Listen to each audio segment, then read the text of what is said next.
Hello, you beautiful people. It is Wednesday, my dudes. And we are in for a doozy today. Welcome to 4+. My name is Mr. Ratio, and I shall be your captain for today's video, in which we will be going over the newest film adaptation of Frankenstein, directed by Guillermo del Toro, starring Oscar Isaac, Jacob Elordi, and Mia Goth. The story of Frankenstein has been adapted a myriad amount of times through different mediums over the past 200 years, originally published in 1818 under the name Frankenstein or The Modern Prometheus by Mary Shelley. We've all heard of or have seen Frankenstein before at some point in our lives, some adaptation of it. Specifically, Boris Karloff's version of the monster from the original 1931 film. This creature's design is most likely what you think of when you think of Frankenstein's monster. Alas, the original film and creature differ in many elements from the original source material. So, all preconceived notion and ideas that you have of Frankenstein, throw it out, because we're going to be going over something new today. This new film by Guillermo del Toro does take its own liberties, but at its core it follows the original story beats and themes of the book. The film takes on the horrors of playing God and defying the balance of nature. The horror that is man. Man is the true monster of this story. Spoiler alert, in case you didn't know about the story for the past 200 years, my apologies. But enough backstory yapping, let's get this show on the road. Wait! Before I let you in with your fake ID, be sure to like, subscribe, and follow us on our socials, and join that Coolio Discord we got. We also have a gaming channel if that is of any interest to you. I hear footsteps. Okay. What the hell? All the links will be in the description. Alright, now you can enter, and we can have a hell of a time. Prelude. So, our film begins in 1857. Oh, we were right there, man! With the ship, the Horizont, stuck in the Arctic ice while on an expedition to the North Pole. While the men are digging furiously, an explosion in the distance a few miles away grabs their attention. The captain of the ship, Captain Anderson, takes a small team to investigate the explosion, in which they find a campsite torn apart with blood all over the ground. They then discover a wounded man with a prosthetic leg nearby. However, a menacing roar rips through the air, and the men scurry back to the ship. Behind them, a cloaked figure follows, and the crew shoots him, but the figure just aura farms and walks through the shots and starts killing the crew on the ice. Yo, it's me, Victor. Did that guy just lose his head? So no head? The figure climbs aboard and demands the crew to bring him to me. The crew whips out the blunderbuss, and they shoot the figure overboard. The figure continues to demand for the man on the ship, and he single-handedly pushes the ship to its side. So, Captain Anderson, using the final shot, shoots the ice near the figure, cracking it, and thus the figure slips into the ocean and sinks to the bottom. Inside the captain's quarters, Captain Anderson and the ship's doctor talk to the man they rescued, who reveals himself to be Victor Frankenstein. He begs for them to give him to the monster when it returns, because he claims it is not dead, and it will return for him. The captain asks what manner of devil made the monster, in which Victor responds, "I did." Victor then hobbles and puts his leg back on, and begins to tell his tale of how he came to the Arctic and the origins of the creature. Some is fact, some is not, but all is true. Victor's tale. It all started with Victor's father, a distinguished surgeon and baron who ruled with an iron fist, and was largely absent in Victor's upbringing. His mother was his primary caretaker and his whole world. Victor's mother dies while giving birth to his younger brother, William.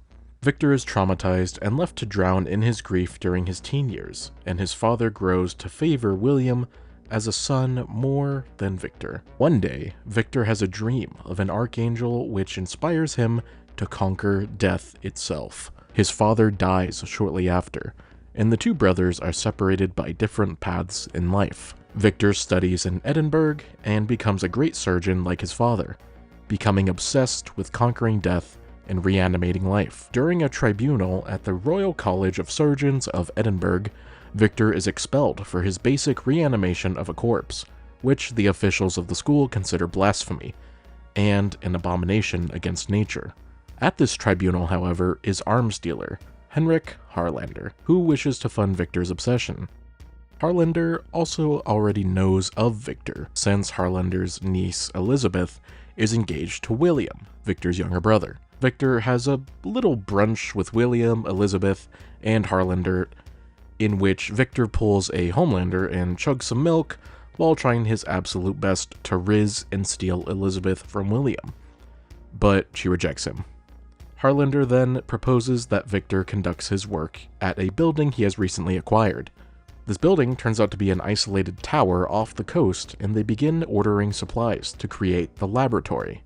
The tower does have a sick-ass Medusa carving, which you could argue represents a misunderstood monster, and this circular window that takes center, which you could also view as like the circle of life. Victor begins preparation by making deals to get body parts from recently hanged criminals and victims of the Crimean War going on nearby. He continues to try his best to riz Elizabeth and follows her when he sees her out and about shopping. During a dance with her, he says for the first time in a long time he became more interested in life than in death. William assists in building the laboratory for Victor, and Harlander and the crew continue to gather supplies and equipment.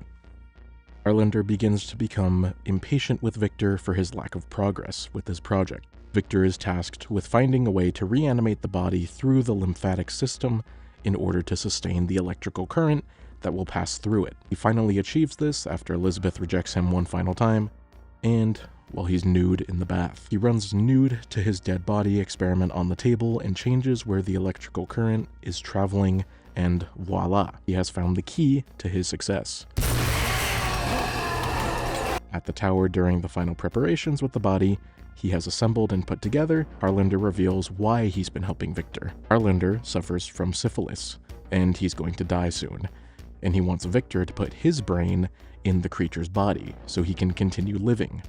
Victor refuses to do so and begins to prepare to bring the creature to life, since the storm needed is approaching, and this storm will carry the electricity needed for the experiment. Harlander tries to sabotage the experiment, claiming he will be the eagle that feasts on Victor's liver, a reference to the tale of Prometheus, which he also called Victor during their first encounter. However, the two wrestle and Harlander slips and falls a story down, and his head becomes mush as it hits the ground.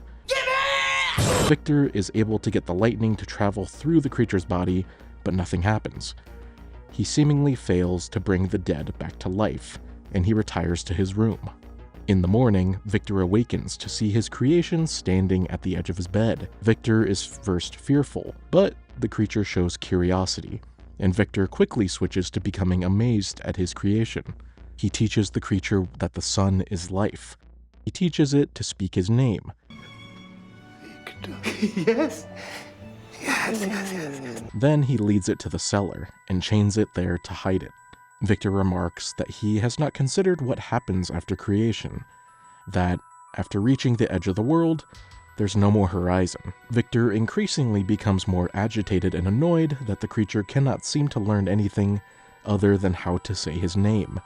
He begins to abuse and yell at the creature, eventually beating it. During all of this, however, Victor does note the creature's immense strength and its rapid healing ability. During Victor's abuse, Elizabeth and William come to visit, and Elizabeth finds the creature chained in the cellar. She is amazed by the creature, and the creature takes a liking to her, especially for her kindness. Victor lies about Harlander at first, but privately he tells William that the creature is the one who killed Harlander, and that this experiment is a failure. He persuades William to take Elizabeth back to Vienna, while he destroys the creature and the laboratory. Victor sets the tower ablaze and gives the creature one final chance to convince him to save it.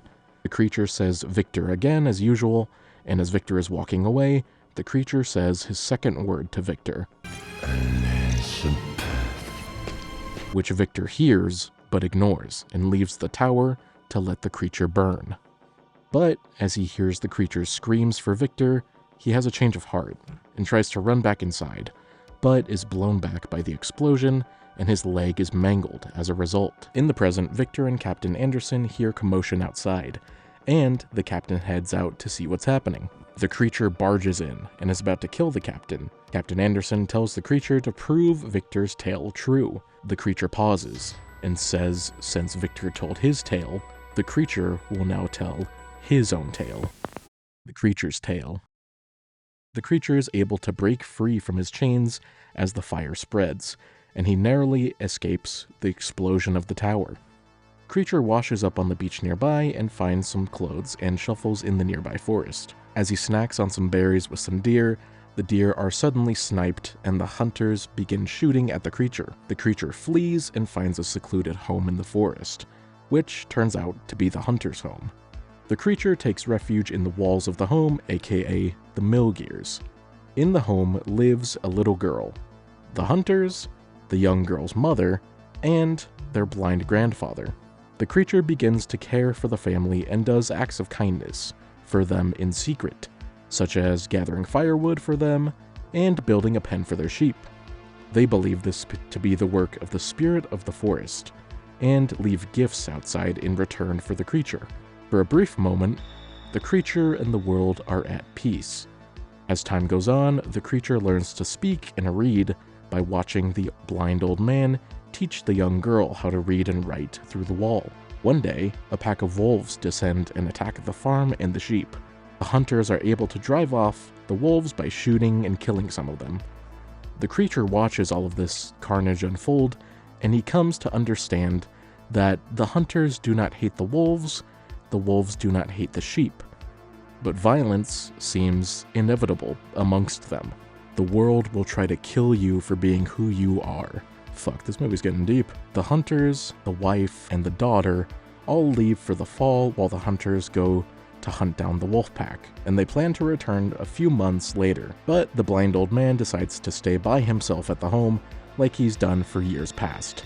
Now alone, the creature introduces himself to the blind old man, who takes pity on the creature and tells the creature he is welcome to share his home and be his friend. As fall passes into winter, the two develop a close friendship, and the old man further teaches the creature how to read and develop his language skills. Eventually, the creature confesses he has fractured memories of his past, which the old man urges him to go investigate, to find the meaning of the word Victor, which is the word that has been haunting the creature's mind. The creature returns to the destroyed ruins of the tower and finds notes from Victor that survived the fire, which explain the creature's origins and design.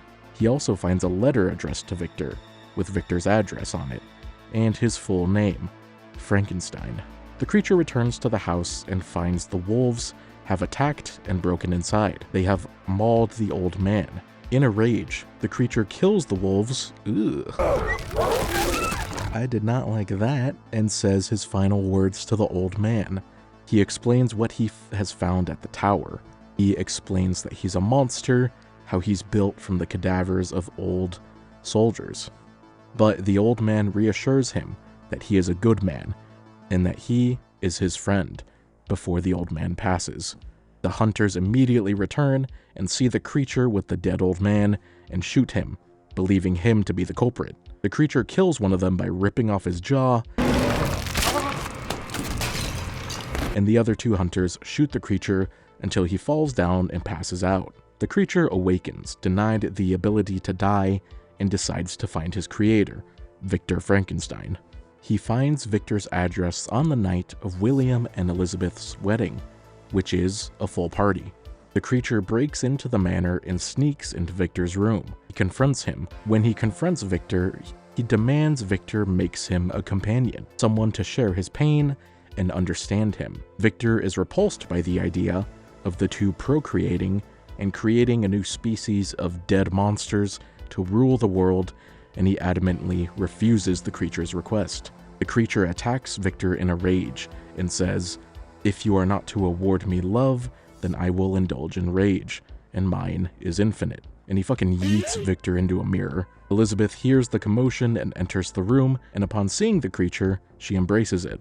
Victor then tries to shoot the creature, but inadvertently shoots Elizabeth. William and other members of the party also enter, and Victor quickly lies and says the creature attacked Elizabeth. William and the others attempt to attack the creature, but William gets his head slammed down the corner of a wall, and the creature then picks up Elizabeth, who is bleeding out, and they exit the manor through the crowd of partygoers, who stare in awe.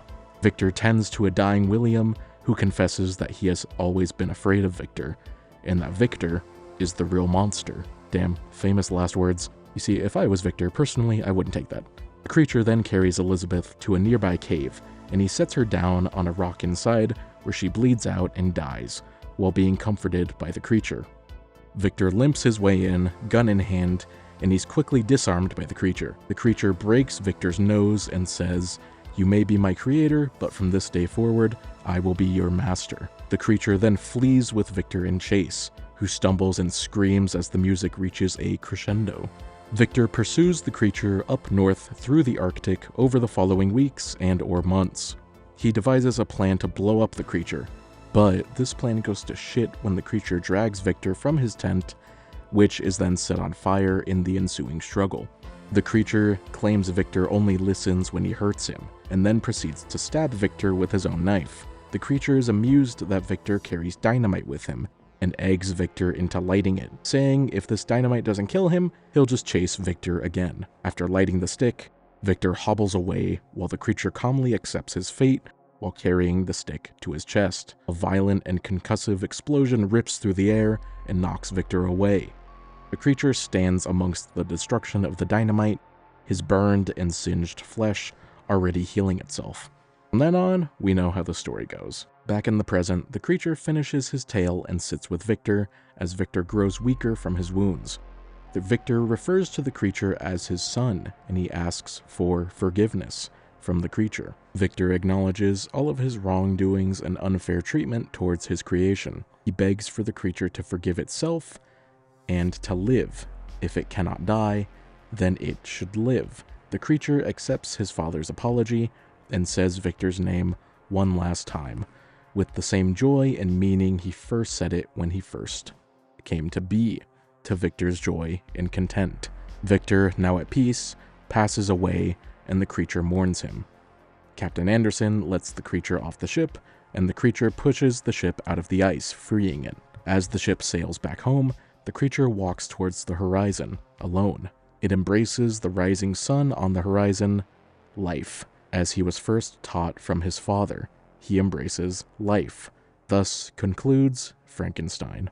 This film isn't your typical horror film per se. It has horror elements, but overall, the real horror is the idea of what humans are capable of and what they will sacrifice for their own gain. This film truly takes a beloved classic and expands on it in so many ways, with the overall meaning of the story, the character development, and the breakdown of Victor and the creature. Overall, the acting is incredible, the story is beautifully retold by the genius of Guillermo del Toro. Please, I implore you to go check out this movie. It deserves all the love it's getting, and there's so much more to the movie that I didn't even get to go over in this video. But how was it?